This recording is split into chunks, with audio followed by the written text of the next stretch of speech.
Hey fellas. Well, I just saw the live action version of Mulan. Now that the paywall has finally come down on Disney Plus, us the early access premium tier. Here it means now people will subscribe to the service. And this movie has definitely had quite the long, strange journey. I since I decided I was going to cover it earlier this year before, everything happened and sort of I speak. And even him with him outside the movie itself, there are other factors that definitely have made it quite the interesting topic of discussion. I mean, and but but sometimes a movie can surprise me how I feel about something. As I was pointed out before, I didn't know what to expect from the Sonic movie, and I really liking the Sonic movie. I definitely didn't know. Well, I did not know what to expect from Joker, and I ended up really liking that. Not on that subject, however, I'm not going to be addressing all the factors outside the film right now, if at all. I'm going to be focusing on the movie itself for this video, as well as the a full review, which will be addressing spoilers. Won't be any in this video. Oh, and now that I have seen this, what do I think about it? Well, it's good.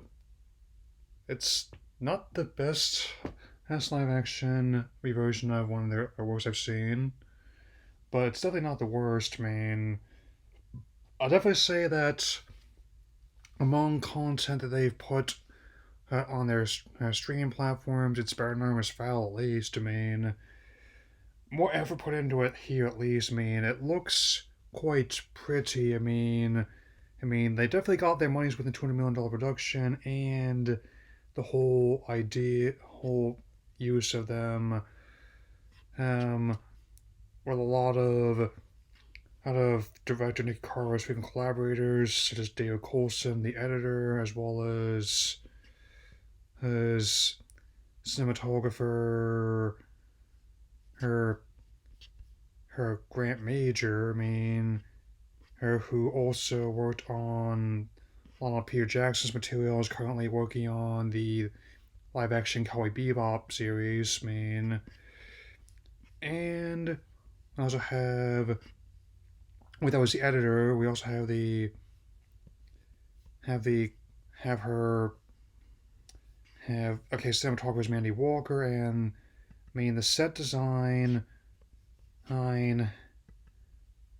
Okay, so as a production designer, it's just incredible. So I'll definitely be talking about this more in the full review, which I definitely want to have ready to be posted by next week. So I definitely but this that's why I'm also not too mad about the whole decision to who downplay the musical aspects of the original in favor of leaning in more towards the martial arts and fantasy aspects of the story. Right, mainly because the whole Mulan legend passed down through many generations already from the heroine who met a dark fate in the original myth to the lovable whole misfit in 1988 animated film. So oh, and definitely think the acting relatively solid across the board. Hard. I actually don't mind at all that they also parsed hers like Li Shang into two different characters, one being the superior officer and the other being the potential love interests. Because as I mentioned in my look at the original movie, that aspect didn't bother me much as a kid, and personally, and it also, well, on top of being their first of their live action versions to appear on streaming rather than theatrically, it's also their first to be rated PG-13, and if I'm being totally honest, it's no worse than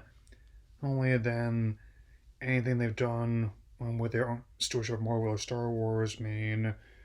Hers, and I think Kodak tweeted out that apparently and the version to create kind of like a Pokemon trainer and a Jedi Knight.